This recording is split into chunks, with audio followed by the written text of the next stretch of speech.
আসসালামু আলাইকুম। আমি দাঁড়িয়ে আছি রাস্তার উপরে, মাঠের পাশে। কয়েকদিন আগেও এখানে সবুজ সমারোহ ছিল সোনালি ধান কিংবা সবজি ক্ষেতের প্রাণবন্ত দৃশ্য।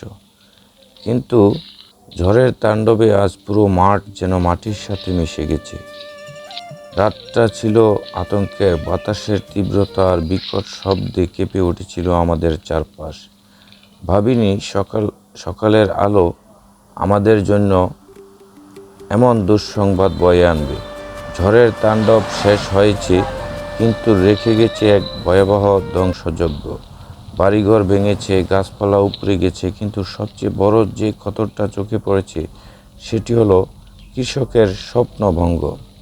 পানির নিচে তলিয়ে গেছে ফসলি জমি, বাতাসের ঝাপটায় হেলে পড়া ধানগুলো পচে যাওয়ার উপক্রম হয়েছে। সবজি বাগানগুলো তো অস্তিত্বই নেই বললেই চলে। স্থানীয় কৃষকদের সাথে কথা বলে জানলাম, সার, বীজ আর ঘাম ঝরানো পরিশ্রমের সমস্ত টাকা তারা বিনিয়োগ করেছিলেন এই জমিতে। এখন এই ফসল নষ্ট হওয়ার অর্থ অনেক কৃষকের সারা বছর অন্যের সংস্থান হারিয়ে যাওয়া। শুধু ঘরবাড়ি নয়, গ্রামীণ অর্থনীতি মেরুদণ্ড এই কৃষি ব্যবস্থা আজ বড় সংকটের মুখে। প্রশাসনের পক্ষ থেকে মাঠ পর্যায়ে জরিপে কাজ শুরু হয়েছে। প্রকৃতি আমাদের অনেক কিছু দেয়, আবার মুহূর্তেই কেড়ে নেয়, কিন্তু কৃষক কখনোই হাল ছাড়েন না। আবারও হয়তো নতুন করে বীজ বোনা হবে, আর আবারও মাটি থেকে সবুজ বেরিয়ে আসবে।